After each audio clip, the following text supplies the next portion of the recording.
नमस्कार, हमारे चैनल में आपका स्वागत है। मैं हूं रामचंद्र मौर्य।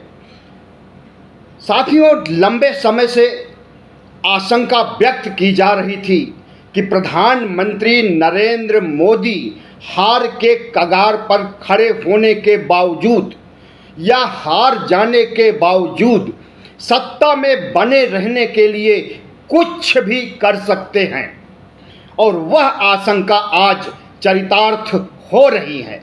प्रधानमंत्री नरेंद्र मोदी को अपने अंदरूनी सर्वे से पता चल गया है कि उनकी हार हो रही है, या बिल्कुल मार्जिन आंकड़े पर खड़े हैं। जादुई आंकड़े 272 के आसपास, 272 से 10 कम या 4-5 ज़्यादा सीटें आ सकती हैं।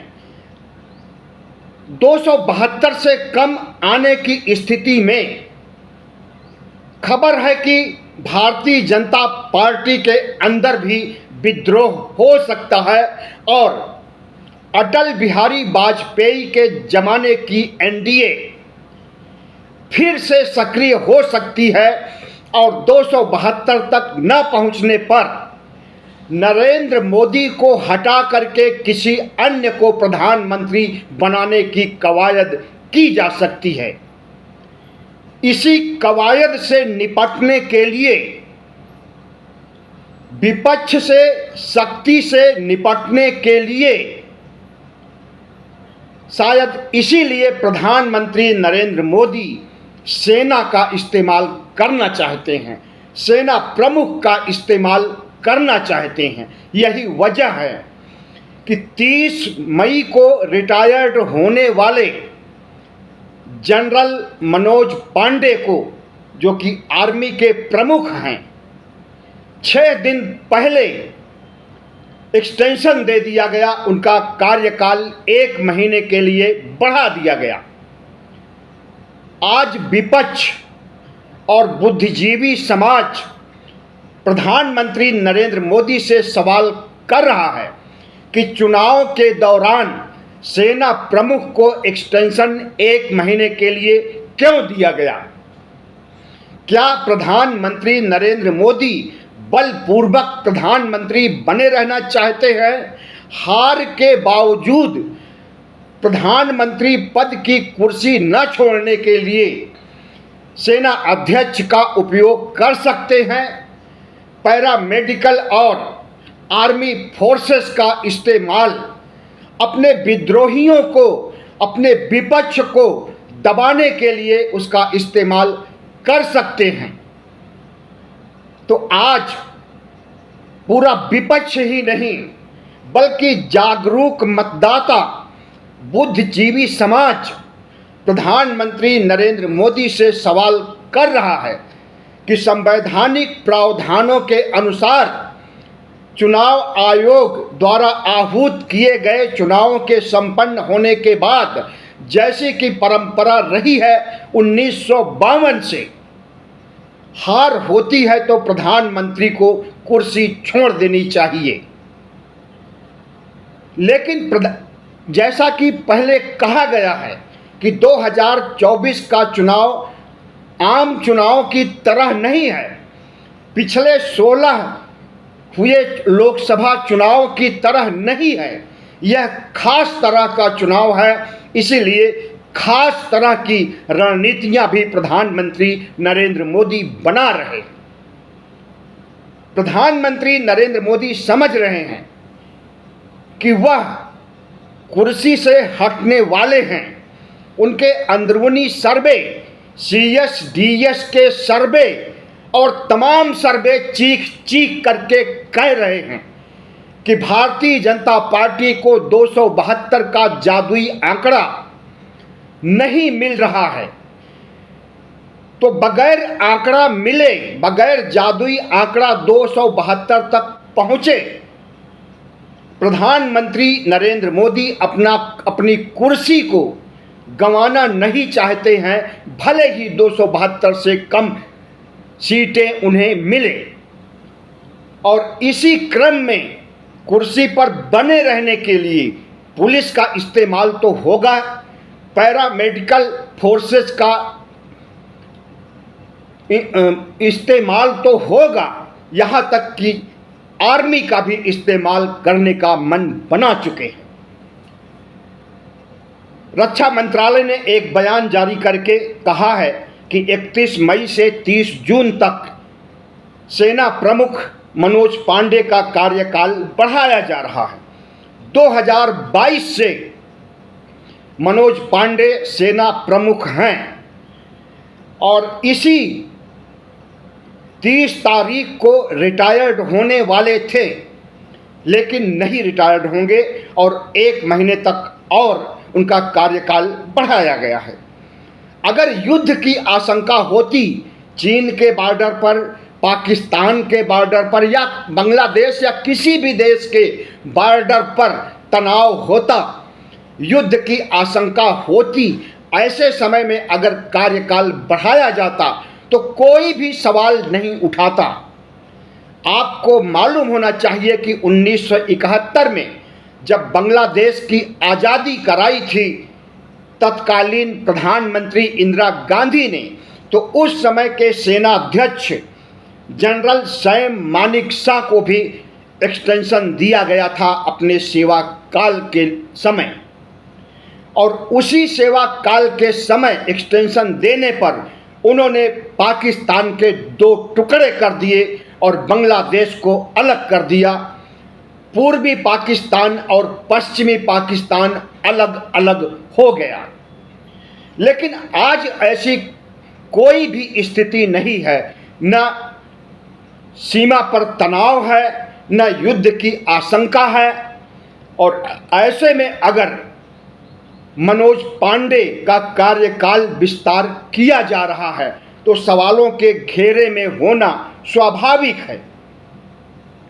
AIMM के अध्यक्ष ओवैसी, असदुद्दीन ओवैसी ने सवाल उठाया है कि ऐसा क्यों किया जा रहा है, किसी भी लड़ाई की संभावना नहीं है, क्या इसमें कोई साजिश हो सकती है?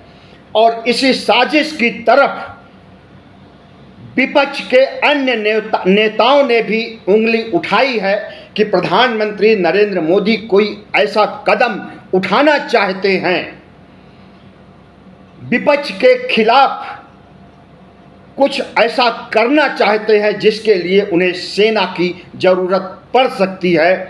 पुलिस बल या पैरामेडिकल फोर्सेस के खिलाफ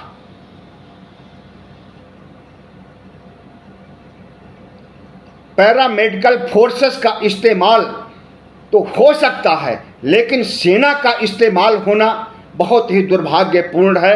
आज तक ऐसा कभी नहीं हुआ। याद रहे कि कई महीनों पहले सेना को चुनाव प्रचार करने की जिम्मेदारी भी सौंपी गई थी।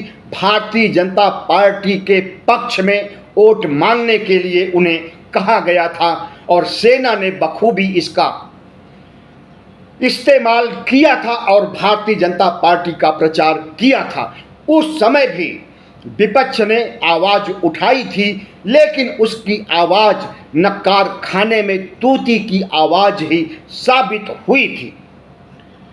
भारतीय जनता पार्टी एक बड़ी पार्टी है, अपने को विश्व की नंबर 1 पार्टी मानती है और आर्थिक मामलों में भी दुनिया की नंबर 1 पार्टी है।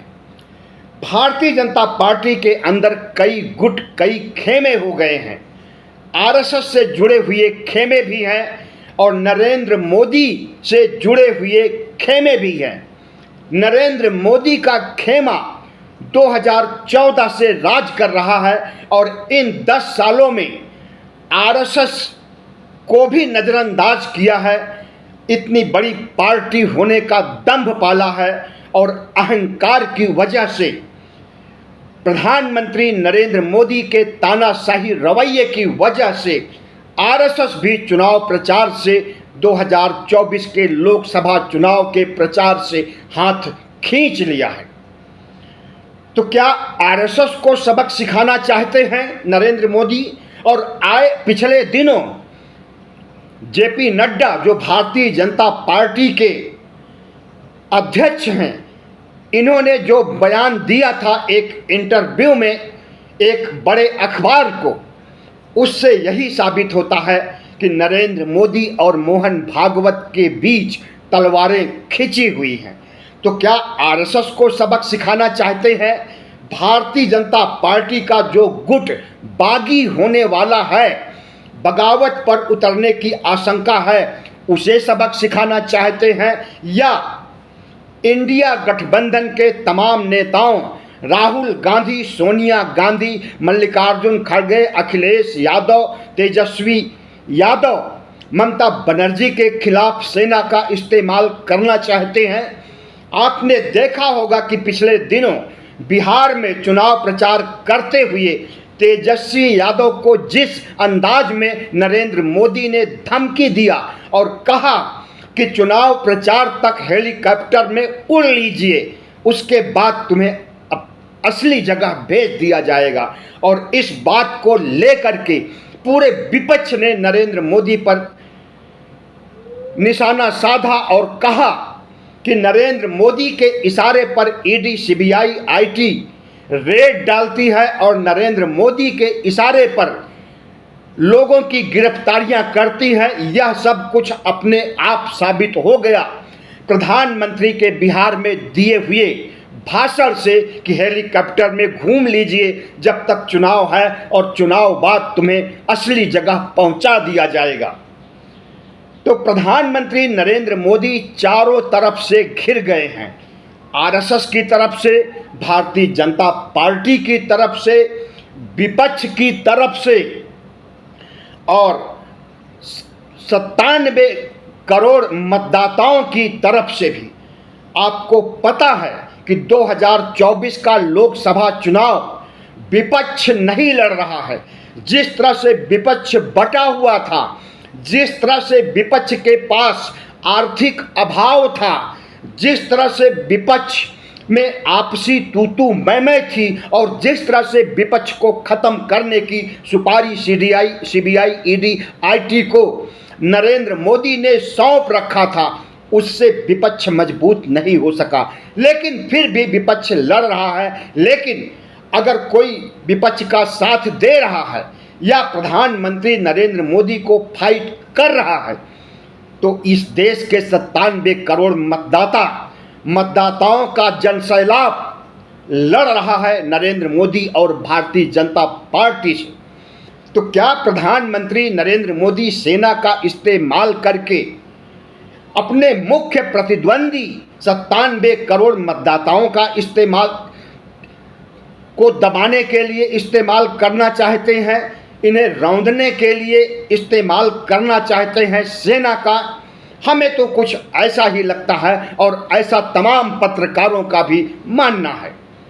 प्रशांत भूषण जो सुप्रीम कोर्ट के वरिष्ठ वकील हैं, एडीआर के प्रमुख हैं और भारतीय राजनीति की स्वच्छता और भारतीय राजनीति को आगे ले जाने में इनका बड़ा योगदान है। पहले आम आदमी पार्टी से जुड़े रहे, उसके बाद लोकतांत्रिक ढंग से किसी पार्टी में तो नहीं जुड़े, बल्कि सभी पार्टियों के लिए काम कर रहे हैं और नरेंद्र मोदी के चाल चरित्र, चेहरे को उजागर कर रहे हैं। तो क्या ऐसी हस्तियों के खिलाफ सेना का इस्तेमाल किया जाएगा?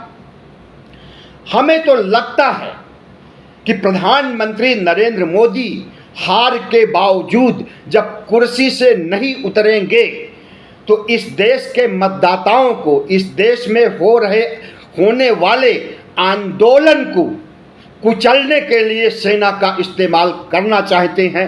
इसीलिए सेना प्रमुख के कार्यकाल का विस्तार सिर्फ और सिर्फ 1 महीने के लिए किया गया है।